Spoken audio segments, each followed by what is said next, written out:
இது மகிமை நேரம்.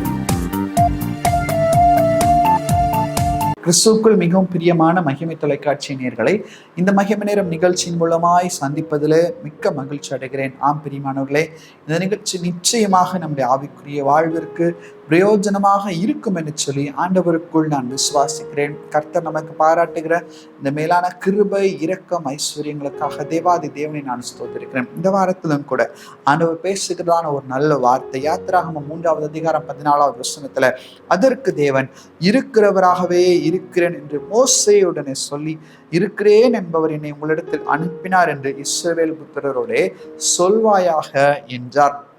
பிரியமானவர்களே, ஆண்டவராகிய கர்த்தர் சொல்கிறார், நான் இருக்கிறவராகவே இருக்கிறேன். இப்ப ஆண்டவர் எப்படியெல்லாம் நமக்கு இருக்கிறார் என்று சொன்னார், ஆண்டவர் நமக்காக பரிந்து பேசுகிறவராய் இருக்கிறார். நமக்காக பரிந்து பேசுகிறவராய் இருக்கிறார். யோசித்து பாருங்கள், நமக்கு ஒரு நன்மை வேண்டும், இல்லை யாரிடத்துல இருந்தாலும் ஒரு நன்மை வேண்டும், இல்லை இந்த உலகத்துல நல்ல ஒரு பதவியில் ஒருவர் இருக்கலாம், ஒருவேளை ஒரு IAS இல்லை ஒரு MLA, இப்படிப்பட்டதான பதவியில் இருக்கிறவர்களிருந்து நமக்கு ஒரு நன்மை வேண்டும், இல்லை அவர்களிடத்துல நாம் சென்று பேச வேண்டும், இல்லை நம்முடைய காரியங்களை அவர்களுக்கு தெரிவிக்க வேண்டும் என்று சொன்னால் சுலபமாக அவர்களை சந்தித்து விடுவதற்கு கொஞ்சம் கஷ்டமாக இருக்கும். ஒருவேளை அவர்களுக்கு அப்பாயின்மெண்ட் கொடுக்கலாம், கொடுக்காமல் இருக்கலாம்.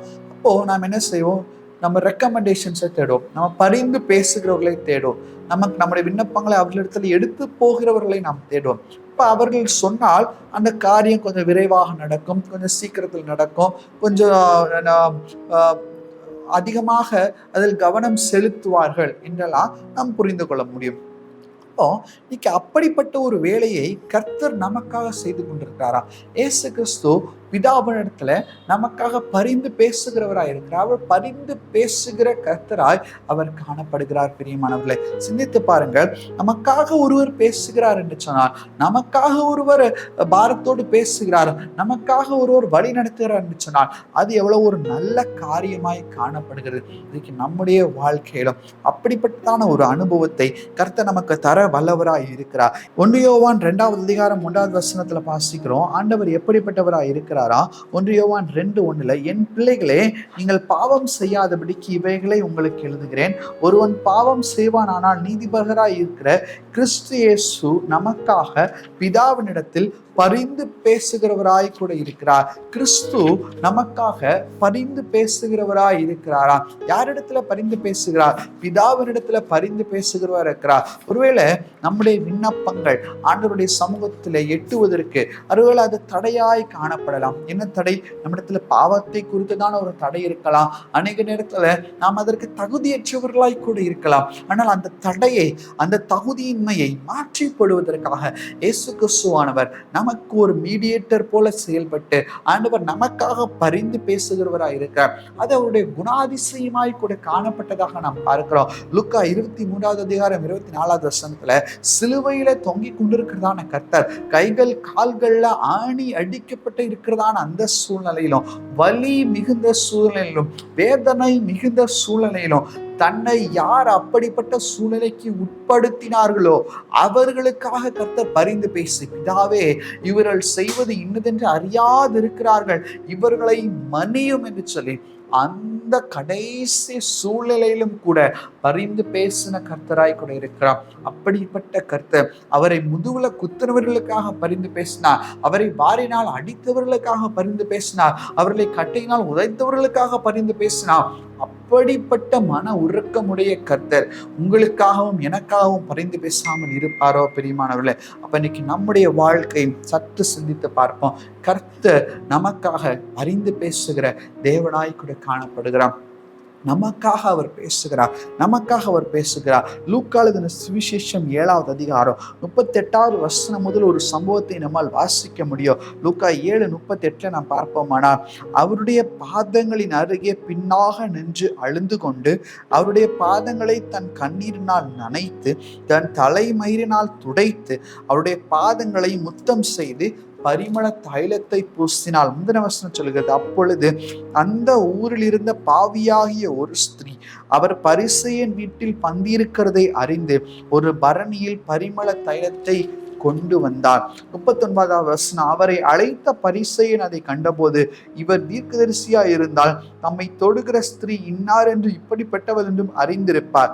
இவள் பாவியா இருக்கிறாளே என்று தனக்குள்ளே சொல்லிக் கொண்டான். இயேசு அவனை நோக்கி, சீமோனே, உனக்கு ஒரு காரியம் சொல்ல வேண்டும் என்றார். அதற்கு அவன், போதகரே, சொல்லும் என்றார். அப்பொழுது அவர், ஒருவனிடத்தில் 2 பேர் கடன் பட்டிருந்தார்கள். ஒருவன் 500 வெள்ளிக்காசும் மற்றவன் 50 வெள்ளிக்காசும் கொண்டவனாய் இருக்க வேண்டியதா இருந்தது.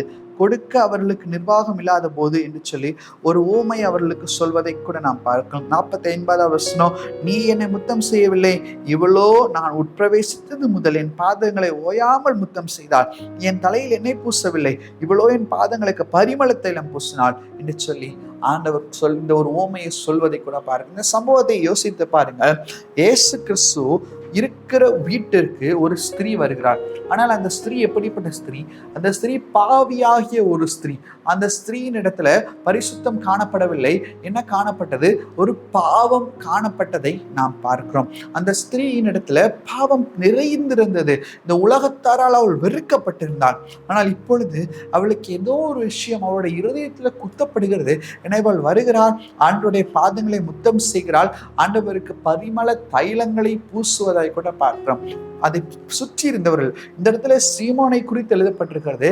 நன்கு யோசித்து பாருங்கள். அதை சுற்றி இருந்தவர்கள் இதை எப்படி பார்த்திருப்பார்கள்? இவள் ஏன் வருகிறாள்? இவள் ஏன் ஆண்டவருக்கு இதை செய்ய வேண்டும்? இவளுக்கு இது தகுதியா?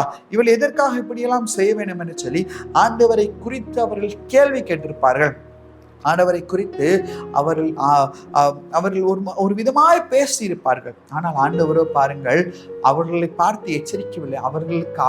அவர்களிடத்துல இந்த ஸ்திரீக்காக பரிந்து பேசுகிறாள். ஓ சீமோனே, நீ எனக்கு இதை செய்யவில்லை, ஆனால் இதை செய்தாள் அல்லவா? நீ எனக்கு இதெல்லாம் செய்யவில்லை, ஆனால் இதை இவள் செய்தாள் அல்லவா என்று சொல்லி சீமோனிடத்துல இந்த ஸ்திரீயானவள் பரிந்து பேசுகிறதை கூட நாம் பார்க்கிறோம். ஆண்டவர் பரிந்து பேசுகிறார். அப்படிப்பட்ட நல்ல உள்ளம் கொண்ட ஆண்டவர் நாம் எப்படிப்பட்ட சூழ்நிலையில், எந்த சூழ்நிலையில் காணப்பட்டாலும் அந்த சூழ்நிலையில் நமக்காக இறங்கி வந்து நமக்காக பரிந்து பேசுகிற கர்த்தராய் காணப்படுகிறார். எனக்காக ஒருவேளை நீங்க மனிதரை தேடாதீர்கள். வேதவசனம் சொல்லுது, மனுஷனை நம்புவதை பார்க்கிலோ கர்த்தர் பேரில் பற்றுதலாய் இருப்பதே நல்ல. யாரிடத்திலாவது நன்மை வர வேண்டுமா? யாரிடத்திலாவது உங்களுக்கு ஏதாவது காரியம் நடக்க வேண்டுமா? தடைப்பட்ட காரியங்கள் திறக்கப்பட வேண்டுமா? ஆண்டவரிடத்துல போய் சொல்லுங்க, ஆண்டவரை எனக்காக நீங்க பேசுங்கப்பா, எனக்காக அந்த மனுஷனுக்கு பேசுங்கப்பா. ஆண்டவரை நீங்க பேச நடக்கணும். எந்த மனுஷனுடைய கால்களையும் பிடிக்க மாட்டேன், எந்த மனுஷனுடைய கைகளையும் பிடிக்க மாட்டேன். யாருடைய தயவு எனக்கு தேவை? உங்க தயவு இருந்தால் போதும்.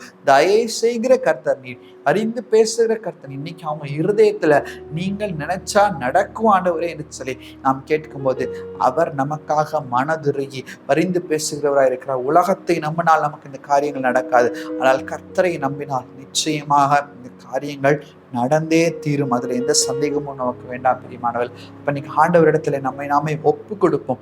பரிந்து பேசுகிற கர்த்தரிடத்துல நம்முடைய காரியங்களை நாம் வைப்போம். அவர் நமக்காக பேசி நம்முடைய காரியங்களை வெற்றியாய் மாற்றி தர வல்லவராய் இருக்கிறார். கண்களை மூடி ஜெபிப்போமா?